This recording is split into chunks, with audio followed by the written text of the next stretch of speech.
calls the IRS targeting of conservative groups. Horrible customer service. But members of Congress calling the IRS a lot of other things. We provided horrible customer service here. I will admit that.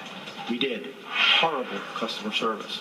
Who is responsible for targeting these individuals? I don't have names for you, Mr. Brady. We were repeatedly told no such targeting was happening.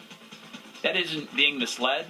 That's lying. I think that what happened here was that foolish mistakes were made by people trying to be more efficient in their workload selection. What happened here is outrageous and inexcusable.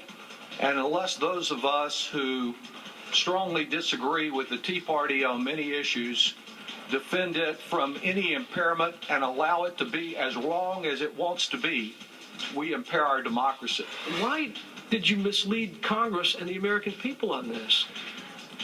Mr. Chairman, I did not mislead Congress nor the American people. Did this committee have the right to know what you knew? Yes or no? I answered all questions truthfully. I also will tell you that it was. Let me ask. I'm going to go to Mr. George because my time is. You're not going to cooperate with me, Mr. Miller, and you've been uncooperative during this hearing. Is this still America? Is this government so drunk on power that it would turn its full force, its full might to harass and intimidate and threaten an average American who only wants her voice and their voice is heard? On the one hand, you're arguing today that the IRS is not corrupt. But the subtext of that is you're saying, look, we're just incompetent. Regardless of whether Democrats or Republicans did something like this, the outrage should still be there. Is that not correct? If the outrage as to the abuse. Yes. You knew of our concern of this targeting. You knew of the allegations that had been reported to this committee. We brought you here to talk about it. You had received a briefing that this targeting was taking place, but you did not divulge that to this committee when we were asking questions about this. Where did the conversation take place? I believe it was over the phone. What day did the conversation take place? I'd have to look back at my notes on that, sir. You've got notes on that?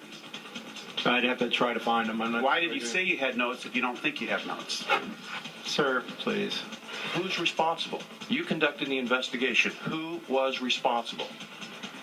I don't have that name, sir. I tell you. Why don't you have that? That I was originally. Have you asked anybody? Yes, I asked. Who did you ask? I asked. I don't have that name either. I'll be glad to provide those names. Then let him answer the question. Mr. Levin, it's my time. Washington State's time.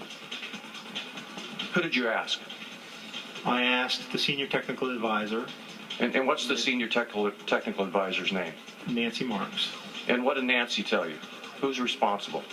That I don't remember, to be honest with you. You don't remember again. And when the IRS comes in, you're not allowed to be shoddy. You're not allowed to be run horribly. You're not allowed to make mistakes. You're not allowed to do one damn thing that doesn't come in compliance. If you do, you're held responsible right then. I just think the American people have seen what's going on right now in their government. This is absolutely an overreach, and this is an outrage for all America. I yield back. All right. House Ways